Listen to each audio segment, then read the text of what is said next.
बिस्मिल्लाहिर्रहमानिर्रहीम। लाखों दरूद अस्सलाम ख़ातम नबीयीन हमारे प्यारे नबी हरम मोहम्मद सल्लल्लाहु अलैहि वसल्लम पर।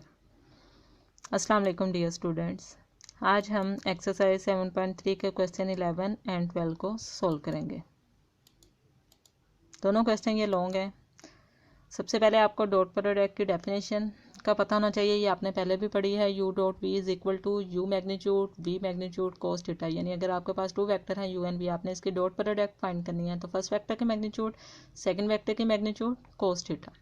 सिमिलरली अगर आपको वेक्टर इसके कंपोनेंट फॉर्म में दिए हैं U equal x1i y1j, second vector v equal x2i y2j, आपने इनकी डॉट प्रोडक्ट फाइंड करनी है तो उसके लिए यू की वैल्यू लिखेंगे, डॉट वी के जो कंपोनेंट्स हैं वो लिखेंगे और डॉट प्रोडक्ट में आई यूनिट वेक्टर के साथ जो कंपोनेंट है उनको आपस में मल्टीप्लाई करना है, यानी x1 को x2, यहाँ पे आई के साथ आई यूनिट वेक्टर के साथ x1 और यहाँ पे आई यूनिट वेक्टर के साथ x2, x1 x2 प्लस जे कंपोनेंट के साथ जे कंपोनेंट को मल्टीप्लाई करेंगे y1 y2। ये दोनों रिजल्ट आपने याद रखने हैं।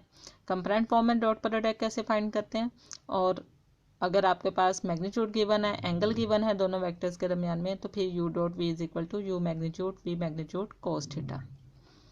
फर्स्ट रिजल्ट जो आज का हमारा फर्स्ट क्वेश्चन है उसमें ये दोनों रिजल्ट यूज होंगे। Question 11, prove that cos alpha plus beta is equal to cos alpha cos beta minus sine alpha sine beta, fundamental of trigonometry. ये आपने फर्स्ट ईयर में बहुत से क्वेश्चन में ये फार्मूला याद किया था और वहाँ पे यूज़ किया था। अब हम इसका वेक्टर्स के ज़रिए प्रूव करेंगे। ये क्वेश्चन आपको कोस अल्फा माइनस बीटा के तौर पे भी आ सकता है। Cos alpha minus beta equal कोस alpha cos beta plus sine alpha sine beta. अगर यहाँ पे प्लस है आपको पता है राइट साइड पे माइनस आता है, और अगर यहाँ माइनस है तो राइट साइड पे प्लस आएगा। दूसरा इसका जो प्रूफ है माइनस के फार्मूले का, वो आपकी एग्जांपल है, वो आपने खुद करना है। ये क्वेश्चन 11 मैं आपको करवा रही हूँ, अगर कोई प्रॉब्लम हुई तो आप पूछ सकते हैं। अब इस रिजल्ट को प्रूव करने के लिए हमने सबसे पहले टू यूनिट वेक्टर लेने हैं। Consider OA and OB be unit vector in XY plane making angle alpha and minus beta with positive x axis। अगर आपने कोस अल्फा प्लस बीटा का प्रूव करना है तो आपने एक एंगल पॉजिटिव लेना है और एक नेगेटिव, यानी एक एंटी क्लॉकवाइज डायरेक्शन में लेना है और एक क्लॉकवाइज डायरेक्शन में। आपको पता है कि पॉजिटिव एंगल की डायरेक्शन एंटी क्लॉकवाइज, और अगर आपके पास क्लॉकवाइज डायरेक्शन में एंगल है तो उसके साथ माइनस आएगा। तो अगर अब आप फिगर बनाएंगे तो अल्फा की डायरेक्शन एंटी क्लॉकवाइज लेंगे और बीटा की डायरेक्शन ऑपोजिट यानी क्लॉकवाइज डायरेक्शन में लेंगे। अगर आपने माइनस में ये रिजल्ट प्रूव करना है तो फिर आप दोनों एंगल पॉजिटिव लेंगे, यानी दोनों की डायरेक्शन सेम लेंगे एंटी क्लॉकवाइज। अब यहाँ पे हमने क्योंकि एक एंगल पॉजिटिव लिया है एक नेगेटिव लिया है तो हम इसी के मुताबिक अपने फिगर ड्रॉ करेंगे। ये आपके पास XY प्लेन, यहाँ पे अगर देखें OA यूनिट वेक्टर जिसकी मैग्नीट्यूड 1 हो। OA हमने एक यूनिट वेक्टर लिया, इसकी ये लेंथ 1 के इक्वल है, ये हमने खुद से कंसीडर किया है। अगर आप देखें इसका एंगल क्योंकि पॉजिटिव है इस वजह से इसकी डायरेक्शन हमने एंटी क्लॉकवाइज ली, और OB यूनिट वेक्टर की डायरेक्शन हमने क्लॉकवाइज लेनी, इसलिए उसको मैंने नीचे ड्रॉ किया। अगर आप देखें ये पॉजिटिव एक्स एक्सिस से आपने उसकी क्लॉकवाइज डायरेक्शन ली और वो माइनस बीटा के इक्वल। अब अगर हम इन दोनों वेक्टर्स के दरमियान में एंगल देखें तो वो आप क्लियरली नज़र आ रहा है कि वो इन दोनों एंगल्स को प्लस करने से आएगा। यानी जैसे ऊपर अगर फर्ज करें 30 है नीचे 40 है, आप इन दोनों को ऐड करेंगे तो ये टोटल एंगल आपका 70 बनेगा। इसी तरह ऊपर अल्फा है नीचे बीटा है तो ये total angle alpha plus beta. ये माइनस सिर्फ इसकी डायरेक्शन को जाहिर करे, यहाँ हम सिर्फ इनकी वैल्यूज़ लेंगे अल्फा प्लस बीटा, ये टोटल एंगल आएगा। सबसे पहले हमने यूनिट वेक्टर लिखे, उनके एंगल ले लिए, और A और B के दरमियान में एंगल अल्फा प्लस बीटा वो हमने यहाँ पे लिखा। सबसे पहले अब OA और OB की वैल्यू लिखेंगे।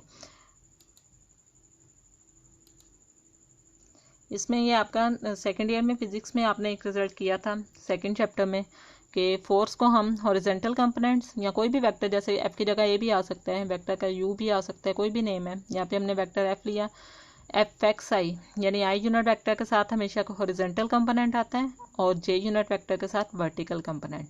और ये रिजल्ट भी आपने देखा था कि FX is equal to F cos theta. क्योंकि अब यहाँ हमारा ये कंसर्न नहीं है तो मैंने इसकी डिटेल नहीं लिखी, लेकिन ये आप इजीली प्रूव कर सकते हैं कि horizontal component F cos theta आता है। यानी अगर हम यहाँ इस फिगर में कोस थीटा फाइंड करें तो वो बेस ओवर हाइपोटेनस यानी FX ओवर F आएगा, और वहाँ से हम कोस एफ एक्स की वैल्यू निकालें तो वो F कोस थीटा निकलेगी। सिमिलरली एफ वाई आपका vertical component F sine theta.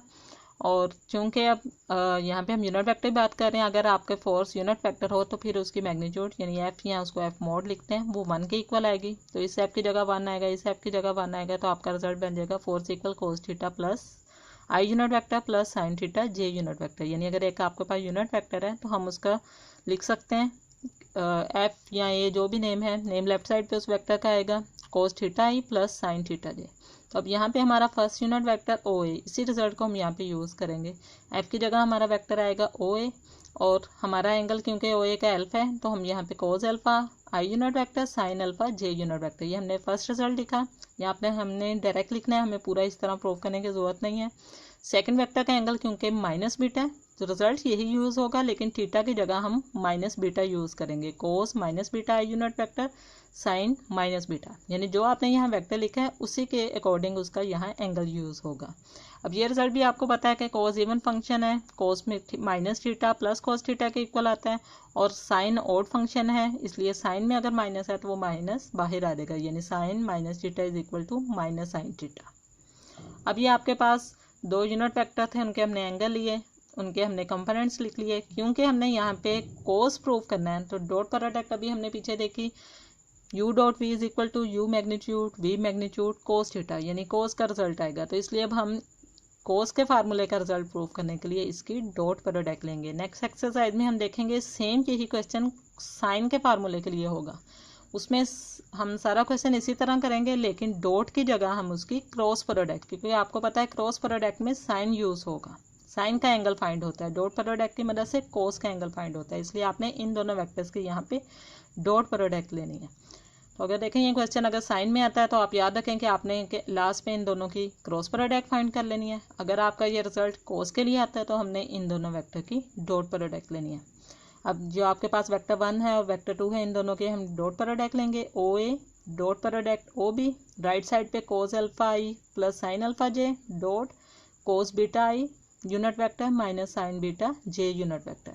अभी हमने पीछे रिजल्ट देखा कि u dot V is equal to you magnitude V magnitude cos theta. यहाँ पे हमारे पास फर्स्ट वेक्टर ओ ए है, तो ओ ए की मैग्नीट्यूड ओ बी की मैग्नीट्यूड कोस थीटा। अब थीटा की जगह हम इन दोनों के दरमियान में यानी ए और बी के दरमियान में जो एंगल आया था जो कि अल्फा प्लस बीटा था वो यूज़ करेंगे। हमने थीटा नहीं लिखना, हमने अपने वेक्टर्स के दरमियान वाला एंगल जो कि अल्फा प्लस बीटा आता है ए और बी के दरमियान में वो यहाँ यूज़ करना है। रिजल्ट वही है कि U dot V equal U magnitude V magnitude cos theta.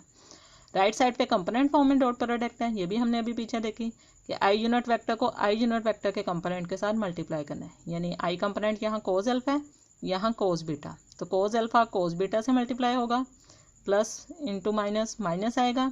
जे यूनिट वेक्टर को जे यूनिट वेक्टर यानी साइन अल्फा को साइन बीटा से मल्टीप्लाई करेंगे। आई के कंपोनेंट को आई के साथ मल्टीप्लाई करना है, जे के कंपोनेंट को जे के साथ, और साइन देख लीजिएगा यहाँ प्लस है या माइनस है तो माइनस यूज़ हुआ। और ये डॉट प्रोडक्ट में फिर आपको पता है वेक्टर्स खत्म हो जाएंगे, क्योंकि आई डॉट आई 1 होता है, जे डॉट जे 1। सिर्फ आपने कंपोनेंट्स को मल्टीप्लाई करना है, आई को आई के साथ, जे यूनिट वेक्टर को जे यूनिट वेक्टर के साथ। अब यहाँ पे लेफ्ट साइड पे हमें पता है क्योंकि ऊपर ओ ए को हमने यूनिट वेक्टर डिक्लेयर किया है, इस वजह से ओ ए की मैग्नीट्यूड 1, क्योंकि यूनिट वेक्टर की मैग्नीट्यूड हमेशा 1 होती है। ये हमने रीज़न भी दी कि ओ ए और ओ बी यूनिट वेक्टर है, देयरफॉर इन दोनों वेक्टर्स की जो मैग्नीट्यूड है वो हम 1 पुट करेंगे। यूनिट वेक्टर की मैग्नीट्यूड हमेशा 1 होती है। ओ ए की जगह 1, ओ बी की जगह 1, कोस alpha plus beta. Right side पे जो हमने डॉट प्रोडक्ट ली थी वो एज इट इज़ नीचे आ जाएगी, 1 इंटू 1 1 नहीं आएगा, वो लिखने की ज़रूरत नहीं। लेफ्ट साइड पे cos alpha plus beta, right side पे जो आपको रिजल्ट चाहिए था वो आ गया, और ये आपका प्रूफ हो गया। अगर आप देखें ये बहुत इजी है, जस्ट आपको यूनिट वेक्टर और उनके कंपोनेंट्स जो हैं वो आपने यहाँ पे वेक्टर्स डिफाइन करने हैं, उनकी डॉट प्रोडक्ट लेनी है और आपका आंसर आ जाएगा। सिर्फ आपको डॉट प्रोडक्ट फाइंड करनी आनी चाहिए।